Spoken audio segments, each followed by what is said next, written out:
산업혁명과 자본주의. 다시 유럽으로 가자. 14세기부터 유럽에서는 세계 역사를 바꿔놓은 중요한 사건들이 잇따라 일어났어. 전에 말한 지리상의 발견, 르네상스, 종교개혁이 바로 그런 사건들이란다. 오늘 얘기할 산업혁명 역시 아주 중요한 사건이야. 어쩌면 현대사회를 이해하는 데 가장 중요한 사건이 될지 모르겠구나. 산업혁명의 무대는 영국이야. 지도에서 영국을 찾아보렴. 유럽에서는 도버 해협이라는 좁은 물길을 건너면 바로 도착하게 되는 자그마한 나라야. 이 작은 섬나라에서 인류의 생활을 크게 바꿔놓은 거대한 혁명이 일어나 유럽으로 퍼져나간 거란다. 지금 너와 엄마도 혁명의 시대에 살고 있어. 컴퓨터가 일으킨 정보 혁명의 시대지. 집배원 아저씨가 며칠 만에 배달해주던 편지 대신에 이메일로 눈 깜짝할 사이에 친구에게 소식을 보내는가 하면 책상 앞에 앉아서 인터넷으로 지구 반대편의 정보를 알 수 있지 않아? 산업혁명의 시대에 살았던 사람들은 너무 빠른 변화 앞에 충격과 자극을 동시에 느꼈을 것 같아. 좀 더 빨리, 그리고 좀 더 많이. 산업혁명은 옷에서부터 시작되었어. 정확하게 말하면 면화에서 실을 뽑아 옷감을 짜는 면직물 공업에서 시작됐지. 당시 영국에서는 기술자가 자기 집에서 간단한 도구를 이용해 손으로 옷감을 짜거나 일꾼 몇 사람을 모아 함께 옷감을 짜는 것이 보통이었어.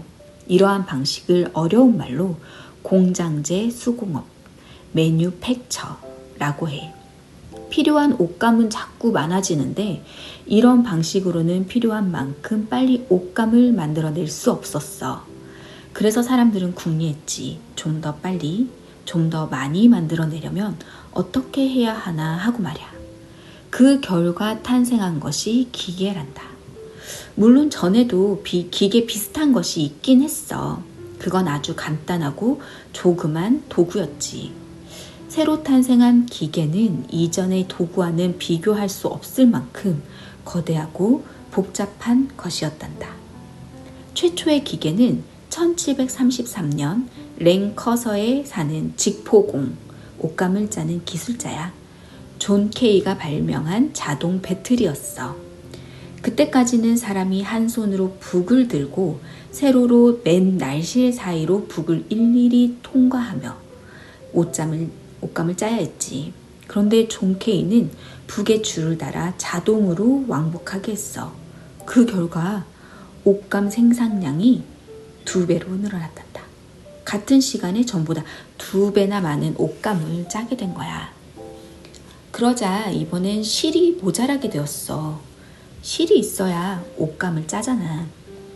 이 문제를 해결한 게 하그리 부스가 만든 제니 방적기야.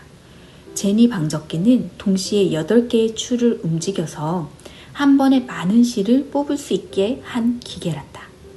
존 케이가 자동 배틀을 발명한 지 31년 뒤인 1764년에 만들어졌지.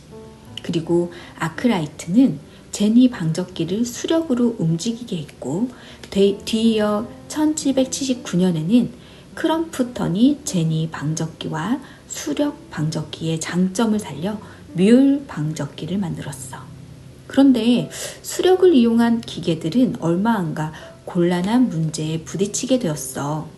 수력을 이용하려면 물이 있는 강가에서 공장을 세워야 했거든. 따라서 교통이 불편하고 물이 많고 적음에 영향을 받을 뿐 아니라 공장을 마음대로 넓힐 수도 없었어. 그래서 수력을 대신할 새로운 동력으로 등장한 것이 증기기관이란다. 증기기관을 발명한 사람은 제임스 와트. 그의 발명은 면직물 공업 가축뿐 아니라 제철, 석탄, 공업에까지 널리 사용되었어.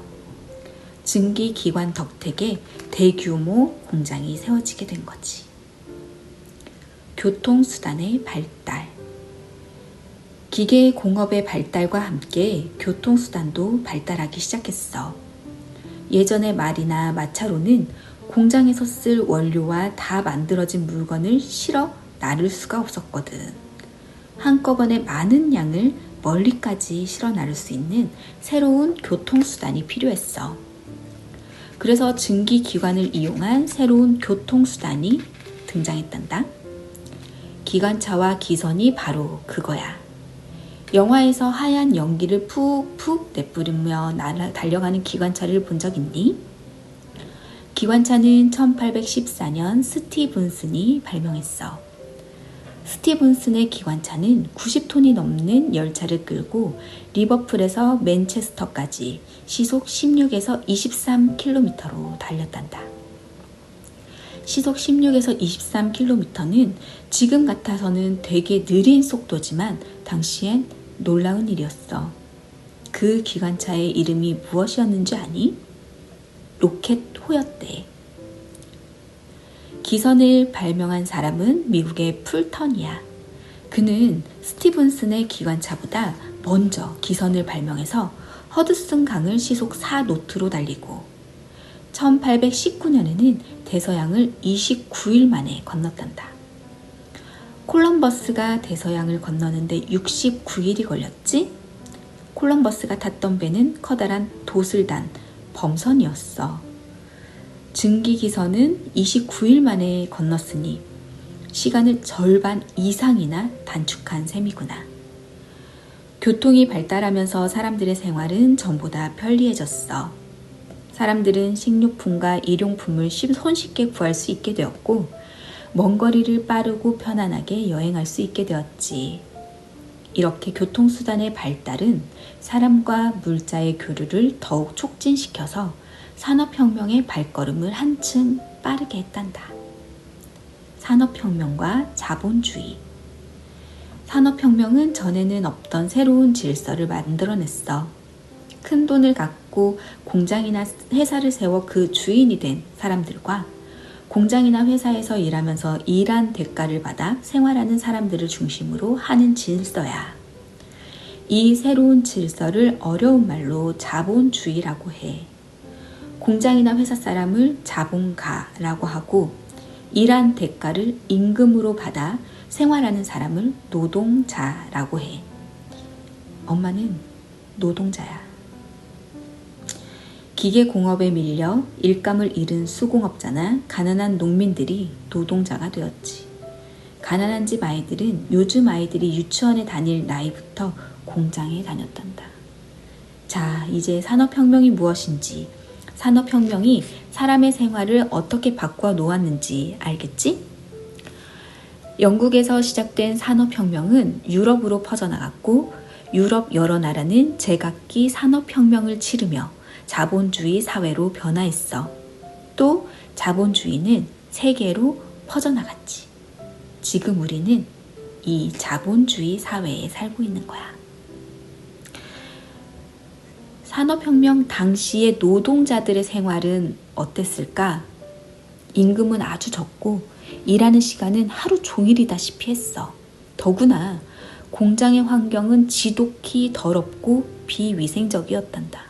그래서 노동자들은 건강을 해쳐 일찍 죽는 사례가 많았대. 1840년 영국 리버풀에 사는 노동자들의 평균 수명이 15살이었다니. 괜히 나이쯤 되잖아. 그 생활이 어땠는지 알만하지? 믿어지지 않는다고? 그럼 1860년의 한 영국 관리의 말을 들어보자. 노팅엄의 레이스 공장에 고용된 어린이들은 더러운 침대에서 자다가 새벽 2시, 3시, 4시면 두들겨 깨우는 소리에 일어나야 한다. 밤 10시, 11시, 12시까지 혹사당하는 이 아이들의 손발은 야위고 가슴은 움푹 꺼지고 얼굴엔 핏기가 없다. 아이들은 돌처럼 무표정하고 인간다운 데가 전혀 없다. 한 그림을 보면 1848년의 그림이래. 공장 주인들은 값싼 노동력을 얻기 위해 아이들을 고용했고, 그 고용된 아이가 무슨 이유인지 모르겠지만 얻어맞고 있는 그림이야. 그 모습이 너무 슬프다. 자, 오늘의 이야기는 여기까지야. 우리 친구들, 이 행복한 때에 태어나게 된 것을 감사하며 다시 한번 엄마가 들려준 오늘의 이야기를 들으면서 꿈나라에 가보자꾸나. 잘 자라. 사랑한다.